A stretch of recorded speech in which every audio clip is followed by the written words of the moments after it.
بسم اللہ والحمد للہ والصلاة والسلام علی رسول اللہ وبعد۔ رمضان کے آخری ایام چل رہے ہیں اور آخری ایام کی مناسبت سے جو شریعت نے ایک حکم واجب قرار دیا ہے وہ صدقۃ الفطر کی ادائیگی، اور ہم المعہد السلفی سے آپ سے مخاطب ہیں یاد دہانی کے لیے کہ صدقۃ الفطر آپ نے ضرور ادا کرنا ہے اور اسے بھلا دینا یا فراموش کر دینا ممکن نہیں ہے۔ صدقۃ الفطر کے دو مقاصد ہیں،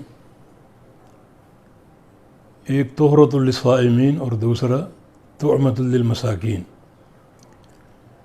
کہ آپ کا روزہ پاک صاف ہو جائے، اگر کوئی کمی بیشی روزے میں واقع ہو گئی تو صدقۃ الفطر کی برکت سے اللہ تعالی وہ کمی دور کر دے گا اور آپ کا روزہ پاک صاف ہو جائے گا۔ اور دوسرا فقراء اور مساکین کو کھلانا، ان کو خوش کر دینا، تاکہ آج جو عید کا دن ہے تو اس میں انہیں سوال کرنے کی نوبت نہ آئے اور ان کے گھروں تک آپ کا یہ صدقۃ الفطر پہنچ جائے، تو کیونکہ یہ عید کا دن ہے، خوشی کا دن ہے، تو انہیں اس خوشی میں شامل کیا جائے۔ صدقۃ الفطر میں رسول اللہ صلی اللہ علیہ وسلم نے چند اجناس کا ذکر کیا ہے اور ایک صاع مقدار بیان فرمائی ہے، اور یہ صاع جو ہے تقریباً 2.5 کلو کی مقدار ہے۔ تو 2.5 کلو اناج آپ نے ادا کرنا ہے تاکہ آپ کا صدقۃ الفطر ادا ہو جائے، اللہ تعالیٰ قبول فرمائے۔ اس میں ادائیگی کی 2 صورتیں ہیں، ایک یہ کہ آپ خود جنس خریدیں اور وہ کسی غریب کو اور کسی مستحق کو دیں، لیکن چونکہ ہمارے پاکستان میں کوئی اس کا مؤثر انتظام نہیں ہے، جیسے ہم نے بلاد عرب میں دیکھا، وہاں اجناس کی ادائیگی ایک بڑے منظم طریقے سے ہوتی ہے،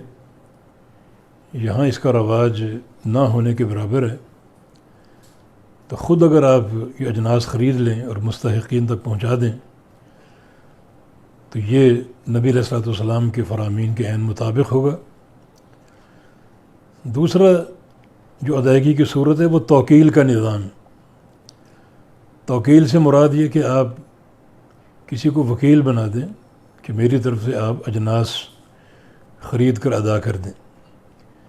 اس صورت میں نقدی آپ دے سکتے ہیں، بہت سے یہاں ادارے ہیں اور بہت سے مدارس ہیں جہاں یہ اہتمام موجود ہے، تو وہ آپ کی جو نقدی ہے پوری ایک امانت سے عید سے قبل وہ جنس آپ کی طرف سے خرید لے گی، وہ ادارہ خرید لے گا، اور جو مستحقین سامنے موجود ہیں انہیں پہنچائیں گے۔ لیکن بعض صورتوں میں یہ اجناس کافی زیادہ موصول ہوتی ہیں اور مستحقین اتنے زیادہ نہیں ہوتے، تو پھر وہ ذخیرہ ہوتا ہے معہد یا ادارے کے طلاب کے لیے، تاکہ جب وہ واپس آئیں تو ان کے لیے ایک طعمہ موجود ہو اور کھانے کا انتظام موجود ہو۔ تو یہ 2 صورتیں ہیں، خلاصہ یہ ہے کہ یا تو خود آپ جنس خرید کر مستحقین تک پہنچا دیں، اور یا کسی امانت دار ادارے یا فرد کو دے دیں، وہ آپ کی طرف سے وکیل ہو اور آپ کی طرف سے آپ کے پیسے سے وہ اناج یا اجناس خرید کے اسے صدقۃ الفطر کے طور پہ ادا کر دے۔ اللہ تعالیٰ توفیق دے، اور اللہ پاک ہمارا یہ عمل قبول کر لے، روزے ہمارے اس سے پاک صاف ہو جائیں، اور جو بھی غرباء اور مساکین ان کو پوری طرح اپنی اس خوشی میں شامل کر لیا جائے۔ وما توفیقنا الا باللہ، وآخر دعوانا الحمد للہ رب العالمین۔